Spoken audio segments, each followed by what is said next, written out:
नमस्कार। अष्टावक्र गीता की सीरीज में आज हम बात करेंगे अध्याय 3 के श्लोक 2 के बारे में। अध्याय 3 में राजा जनक की परीक्षा ली जा रही है। गुरु अष्टावक्र राजा जनक को जो ज्ञान दे चुके हैं उसके परीक्षा ले रहे हैं और जांच कर रहे हैं कि क्या उन्हें सही से समझ आया भी है या सिर्फ भ्रम हो चुका है। तो आइए दूसरे श्लोक को पढ़ते हैं और समझते हैं। श्लोक कुछ इस तरह से है। आत्मज्ञानात् अहो प्रीति विषय भ्रम गोचरे सुक्ते अज्ञानतः लोभः यथा रजत विभ्रमे। अर्थात आश्चर्य है कि आत्मा के अज्ञान से विषय का भ्रम होने पर वैसी ही प्रीति होती है जैसे सीपी के अज्ञान से चांदी की भ्रांति में लोभ पैदा होता है।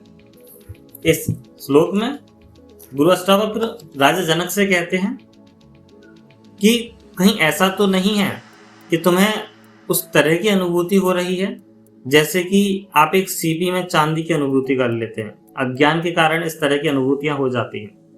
राजा जनक के आत्मज्ञान की गहराई को परखते हुए यहाँ पर स्पष्ट करते हैं कि जब तक आत्मा का साक्षात्कार नहीं होता है तब तक मनुष्य विषयों के भ्रम में उलझा रहता है।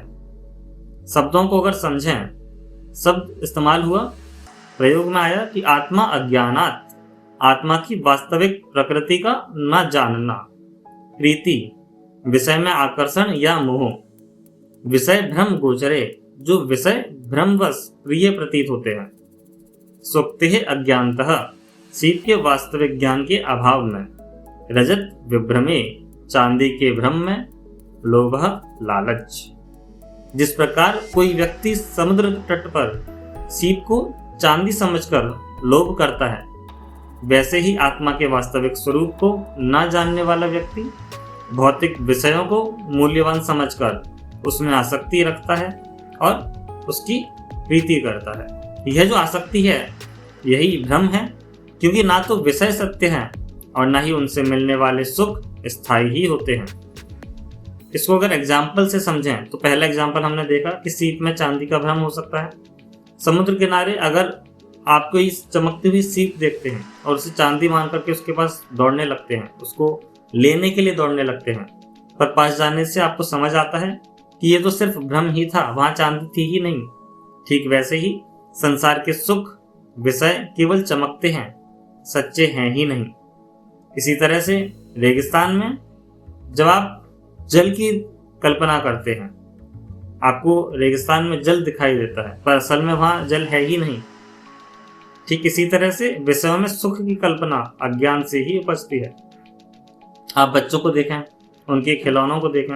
एक बच्चा जो है वो सस्ते खिलौने के पीछे भागता रहता है, उसे असली मूल्य का बोध ही नहीं होता।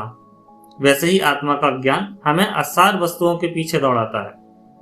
ये श्लोक स्पष्ट करता है कि विषयों में आकर्षण की जड़ आत्मा का अज्ञान है। अगर आपको आत्मा का ज्ञान ही हो जाए तो आपको किसी विषय में आकर्षण शेष ही नहीं बचेगा। जब तक व्यक्ति आत्मा को नहीं जानता है तब तक वह संसार को सत्य समझता है और उसी में सुख की खोज भी करता है। पर जब ज्ञान होता है कि आत्मा ही एकमात्र सत्य है तो विषय मोह स्वयं ही नष्ट हो जाते हैं। इस तरह से हम भी ये समझ सकते हैं कि जब तक हमें आत्मा का ज्ञान हो रहा है तब तक हमें अद्वैत समझ आएगा। हम किसी चीज़ में भेदभाव ही नहीं करेंगे। और आगे के श्लोकों में और भी डिटेल में जानेंगे कि अष्टावक्र किस तरह से परीक्षा ले रहे हैं। और आप ये भी चेक करिए कि अध्याय 2 में जो आत्मज्ञान को आपने समझा, क्या वो वाकई में ज्ञान समझ आया या फिर आपको भ्रम ही हो गया। अगली वीडियोज़ में हम श्लोक 3 के बारे में चर्चा करेंगे। नमस्कार।